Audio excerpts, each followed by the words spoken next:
بسم اللہ الرحمن الرحیم۔ ہمارا ملک جس سخت آزمائش سے گزر رہا ہے اسے آپ سب بخوبی جانتے ہیں، بلکہ کسی نہ کسی درجے میں ملک کا ایک ایک شہری اس سے متاثر ہو چکا ہے۔ اس وقت میڈیا کی جو ذمہ داری تھی، بہت افسوس کے ساتھ کہنا پڑتا ہے کہ ایک آدھ کو چھوڑ کر شاید پوری میڈیا برادری اس ملک کو تباہ کر دینے کا فیصلہ کر چکی ہے۔ بات لمبی نہ ہو اس لیے میں سیدھے اس پہلو کی طرف آپ سب کی توجہ دلانا چاہتا ہوں۔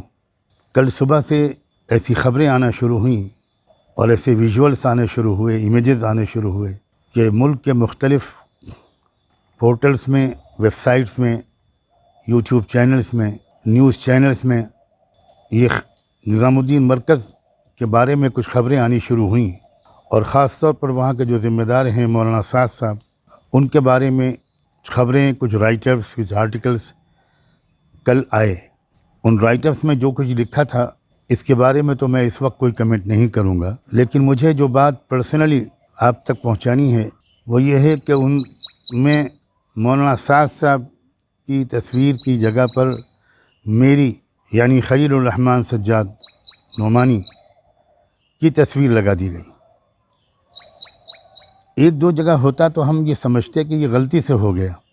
میں بہت پازیٹیو تھنکنگ کا آدمی ہوں، اور دیش میں پہلے ہی سے ہزاروں کنٹروورسیز ہیں۔ میں کوئی کنٹروورسیز میں اضافہ اپنے کسی پرسنل معاملے کو بنیاد پر نہیں لانا چاہتا۔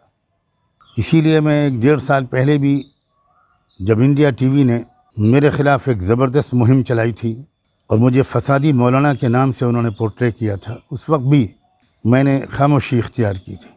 لیکن اس وقت جو حرکت ہوئی ہے، میں سمجھتا ہوں اس پر خاموش رہنا یہ خود ایک بہت بڑا اپرادھ ہوگا، جرم ہوگا۔ میں سب سے پہلے یہ بات کہنا چاہتا ہوں ان تمام میڈیا چینلوں سے اور نیوز چینلوں سے، پورٹل سے، ویب سائٹ سے جنہوں نے یہ حرکت کی ہے۔ کاش کہ میں حرکت کے بجائے غلطی کا لفظ استعمال کرتا، لیکن اب مجھے نہیں لگتا کہ یہ غلطی ہے۔ ابھی آپ دیکھیں گے ان تمام چینلز کو، ویب سائٹس کو جنہوں نے کل یہ کام کیا ہے، کیسے مانا جا سکتا ہے کہ اگر غلطی ایک سے ہو گئی تو دوسرے سے اور تیسرے سے اور چوتھے سے اور 7ویں سے اور 9ویں سے سب سے وہی غلطی ہوتی چلی جا رہی ہے۔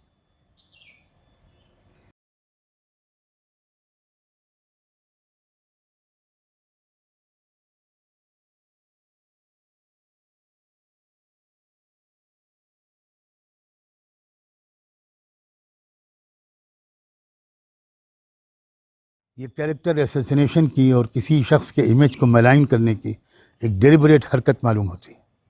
میں میڈیا کے لوگوں سے بھی اپنا فرض سمجھ کر ایک بات کہنا چاہتا ہوں۔ آپ سب کسی بھی دھرم سے تعلق رکھتے ہوں، آپ کو یہ یقین ہوگا کہ کوئی ہے اس دنیا کا ایشور، کوئی ہے اس دنیا کا چلانے والا، آپ اس کو کسی بھی نام سے یاد کریں۔ وہ کب تک آپ کو اس ظلم کی مہلت دے گا؟ آپ نہیں دیکھ رہے ہیں کہ دنیا کی سب سے بڑی سپر پاور کہلانے والی طاقتوں کے لیڈرز کے سر اس وقت کتنے جھکے ہوئے ہیں اور وہ کتنا بے بس اپنے آپ کو محسوس کر رہے ہیں۔ میں اپنا فرض سمجھ کر آپ کو اس مالک کی طاقت کی سزا سے آگاہ کرنا، آپ کے ایک بھائی کی حیثیت سے، اس ملک کے ایک شہری اور ایک انسان کی حیثیت سے اپنا فرض سمجھتا ہوں۔ اس موقع پر میں ایک بات اور کہنا چاہتا ہوں۔ کیا میڈیا کے یہ تمام لوگ اس بات سے بالکل واقف نہیں ہیں کہ جب ہمارے ملک کے پرائم منسٹر نے کمپلیٹ لاک ڈاؤن کا اعلان کیا تھا تو شاید میں سب سے پہلا شخص تھا اپنی برادری میں سے، مسلم اسلامک اسکالرز میں سے، جس نے ان کا کھلے لفظوں میں اس کا خیر مقدم کیا تھا۔ میں نے ویلکم کیا تھا، ایک ویڈیو جاری کیا تھا۔ آج 24 مارچ ہے اور رات کے 9:30 بجے۔ ابھی تھوڑی دیر پہلے ہم سب نے اپنے ملک کے وزیر اعظم کا خطاب سنا۔ میں سب سے پہلے تو پورے ملک کے تمام شہریوں کی طرف سے وزیر اعظم کو اس دردمندانہ خطاب پر مبارکباد پیش کرتا ہوں، اور ایک ملک کے ایک عام شہری کی حیثیت سے میں اپنے ملک کے تمام شہریوں سے یہ اپیل کرنا چاہتا ہوں کہ 21 دن کے جس کمپلیٹ لاک ڈاؤن کا وزیر اعظم نے اعلان کیا ہے اس کی مکمل پابندی کریں، اور یہ 21 دن ہم سب لوگ اپنے گھروں کے اندر اپنے کو بند کر لیں۔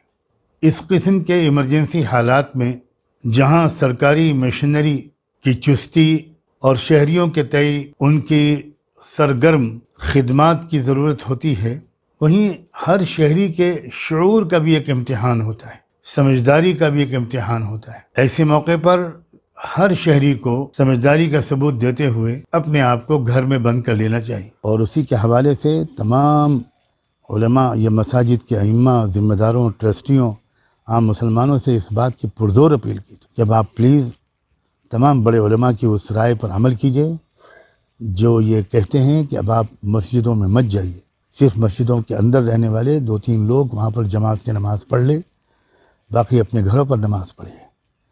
میں ان لوگوں میں جو سب سے پہلے جنہوں نے اپیل جاری کی تھی ان میں سے میں ایک تھا۔ میں نے پرزور لفظوں میں اس کا ویلکم کیا تھا۔ کئی دن سے لگاتار ملک کے مختلف علاقوں سے علماء کرام اور باشعور اور فکرمند مسلمان بھائی اور بزرگ مسجدوں میں باجماعت نمازوں کے نظام کے بارے میں موجودہ حالات کے تناظر میں مجھ سے دریافت کرتے رہے، لیکن میں اسی نتیجے تک اس لیے نہیں پہنچ پا رہا تھا کہ میں فقہ و افتاء کا ماہر بالکل نہیں ہوں۔ میں منتظر تھا کہ اس بارے میں ملک کے جو مقتدر اور معتبر اصحاب افتاء ہیں اور ہمارے علماء میں وہ حضرات جن کی فقہ پر گہری نظر ہوتی ہے، ان کی رائے سامنے آ جائے۔ اب جب کہ ان کی رائے سامنے آ چکی ہے اور کئی دن کے غور و فکر اور مطالعے کے بعد مجھے بھی شرح صدر ہوا ہے، تو میں اب یہ عرض کرنا چاہتا ہوں، بلکہ اپنی طرف سے کچھ عرض کرنے کے بجائے یہ بات کہنا زیادہ مناسب سمجھتا ہوں کہ میری معلومات کے مطابق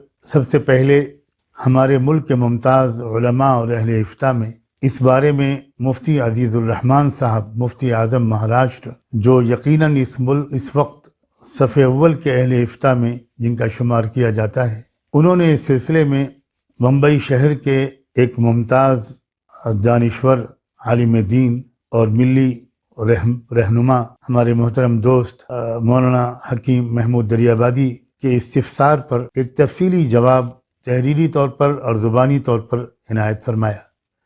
اس فتوے کا خلاصہ یہ ہے کہ مسجدوں میں اذان وقت کی پابندی کے ساتھ ہوتی رہے، اور جن مسجدوں میں امام، مؤذن اور خادم وغیرہ حضرات مقیم رہتے ہیں، یہ لوگ حسب معمول نماز باجماعت کا اہتمام جاری رکھیں، اور باقی سب حضرات محلے کے لوگ مسجد کے 5 وقتہ نمازی وہ اپنے اپنے گھروں میں نمازیں ادا کریں، کیونکہ اس میں کوئی شک نہیں ہے، اب کوئی شک باقی نہیں رہ گیا کہ یہ وبائی بیماری بہت بھیانک شکل اختیار کر رہی ہے، اور ہمیں اپنی احتیاطوں کو بڑھا دینا ضروری ہے، اور اسلام بھی اس سلسلے میں ہماری حوصلہ افزائی کرتا ہے، رہنمائی کرتا ہے۔ اور اس میں ایک پہلو یہ بھی ہے، ذہن میں رکھیں کہ ہم خود اپنی مسجدوں میں بہت نمازیوں کی تعداد کو کم کر دیں چند دن کے لیے، اس سے پہلے کہ کوئی اور ہماری مسجدوں کو مکفل کر دینے کا حکم جاری کرے۔ اس سے اور ناخوشگواریاں پیدا ہوں گی جس کی اس وقت ملت اور ملک دونوں میں گنجائش نہیں ہے۔ اور رو رو کر اللہ ہمیں توفیق دے، رو رو کر ہم اپنی امت کے لیے، پورے وطن عزیز میں رہنے والے ایک ایک انسان کے لیے، اور پوری دنیا میں بسنے والے ایک ایک انسان کے لیے ہم رو رو کر اللہ سے دعائیں مانگیں۔ ہم رحمت للعالمین کے امتی ہیں۔ اس وقت ہمارے دل میں اللہ ملکی اور انسانی برادری کے ایک ایک فرد کی خیرخواہی کے جذبہ اور بڑھا دے۔ نماز جمعہ کے بارے میں بھی ہمارے بعض حضرات نے، مثلا حضرت مولانا خالد سیف اللہ رحمانی صاحب نے یہ مشورہ دیا ہے کہ صرف 4-5 حضرات پر مشتمل نماز جمعہ کی جماعت مسجد میں ہو جائے، باقی لوگ اپنے گھروں میں نماز ظہر ادا کریں۔ جتنی تکلیف آپ کو یہ باتیں سنتے وقت ہو رہی ہوگی، یقین کیجئے یہ باتیں کہتے وقت کہنے والے کو بھی اتنی ہی تکلیف ہو رہی ہے۔ ایک ایسے شخص کو آپ ملائن کر رہے ہیں، آپ ملک میں کسی آدمی کو چھوڑیں گے نہیں کہ وہ اپنے ریزنیبل پازیٹیو انداز سے کام کرتا رہے۔ Please for the sake of humanity, for the sake of God Almighty, اپنے رویے کو امینڈ کیجیے، اپنے رویے کو سدھاریے۔ میں دیش واسیوں سے بھی ایک بات کہنا چاہتا ہوں، پورے ملک کے تمام شہریوں سے، کہ کیا اب بھی آپ ان میڈیا چینلوں پر بھروسہ کریں گے؟ کیا اب بھی آپ ان کی سبسکرائبرشپ بڑھاتے چلے جائیں گے, ان کی TRP بڑھاتے چلے جائیں گے. اتنا بڑا بلنڈر ہے یہ. میں نے کچھ جرنلسٹوں سے بات کی تو انہوں نے کہا کہ ہاں اصل میں آپ کی پکچر آسانی سے مل جاتی ہے اور مولانا سعد صاحب کی نہیں مل پائی ہوگی اس لیے کر دیا گیا ہوگا. What a joke. واہ واہ واہ واہ واہ واہ واہ. مان لیجئے اگر کوئی ایکیوزڈ ہے یا کوئی سزا یافتہ مجرم ہے, اس کی سزا آپ کو اس کی پکچر نہیں مل پائی تو آپ کسی کی بھی ڈال دیں گے اس کی جگہ پر. کتنا ارریسپانسبل ایکٹ ہے آن بہاف آف میڈیا. تو میں ملک کے شہریوں سے اب کہنا چاہتا ہوں, تمام شہریوں سے, وہ کسی بھی ذات و دھرم کے ہوں, اب آپ ایسے تمام میڈیا چینلوں کا بائیکاٹ کیجیے. میں سب سے رابطہ قائم کرنا چاہتا تھا لیکن میں نہیں کر سکا. میں نے نوبھارت ٹائمز کے لوگوں سے کانٹیکٹ کیا تو انہوں نے پرسنلی اس پر بہت افسوس کا اظہار کیا اور اپنے ویب پورٹل سے یا ویب سائٹ سے اس کو نکال دیا. امر اجالا انہوں نے بھی نکال دیا میرے کہنے کے بعد. ٹھیک ہے, میں ان کا شکریہ ادا کرتا ہوں, لیکن شاید ان کا فرض اس کے آگے بھی ہے کہ وہ کسی طرح اس کے اوپر آفیشلی اپولوجائز بھی کریں, اس کو کریکٹ کریں. یہ بھی پوری قوم کا حق ہے. میں نے نیوز 18 والوں سے بھی کسی طرح ان تک بھی بات پہنچائی اور انہوں نے بھی یہ کہا کہ اس کو نکال دیں گے. مجھے پتہ نہیں ہے کہ انہوں نے نکالا کہ نہیں نکالا. اسی طرح TV 9 والوں نے جو تیلگو اور آندھرا میں انہوں نے جس طرح میری تصویر لگائی اس تبلیغی مرکز نظام الدین کے خبر کے ساتھ, تو انہوں نے تو جب وہاں کے لوگوں نے بھی ان سے کانٹیکٹ کیا, میری ڈائریکٹ ان سے بات نہیں ہو پائی. میں نے ان کے ایڈیٹر سے کئی بار بات کرنے کی کوشش کی لیکن انہوں نے رسپونڈ نہیں کیا. کیوں رسپونڈ نہیں کیا میں کچھ وجہ نہیں بتا سکتا, میں نہیں جانتا. انہوں نے صرف اتنا کیا کہ وہ میری اور مولانا سعد صاحب دونوں کی تصویر ایک ساتھ چلا رہے تھے. یہ بھی بہت بہت دلچسپ بات ہے, یہ اس سے بھی زیادہ دلچسپ بات ہے کہ جب ان کے پاس مولانا سعد صاحب کی تصویر تھی تو ان کو دوسری تصویر لگانے کی کیا ضرورت تھی.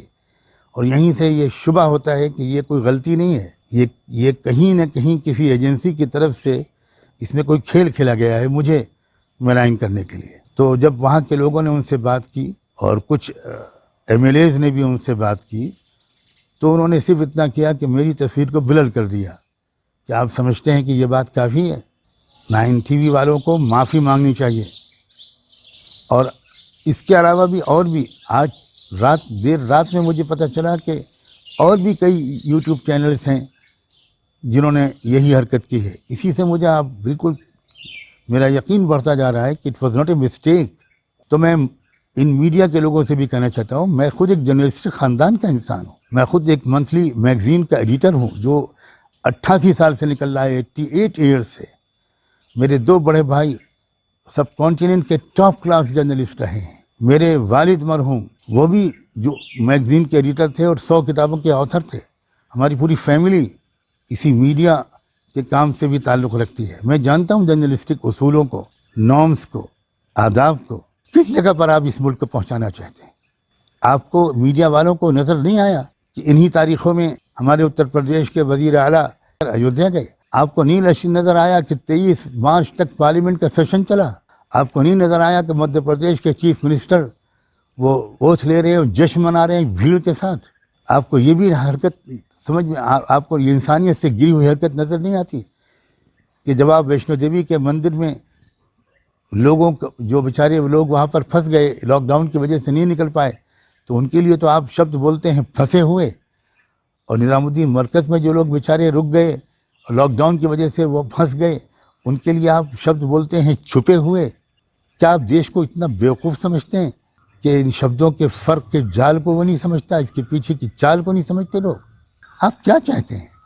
آپ اس دیش کو بیماری سے چھٹکارا دلانا چاہتے ہیں یا اس دیش کے لوگوں کو جو بچ جائیں زندہ بیماری سے ان کو آپس میں لڑا کر مروانا چاہتے ہیں؟ I'm really sorry to say, یہ میری عام زبان میں لینگویج نہیں ہوتی. 40 سال سے لوگ گواہ ہیں کہ میں سافٹ اسپوکن مشہور ہوں. مجھے امید ہے کہ ان سب باتوں پر آپ سنسیئرلی غور کریں گے. رکھیو غالب مجھے تلخ نوائی میں معاف, آج کچھ درد میرے دل میں سوا ہوتا ہے.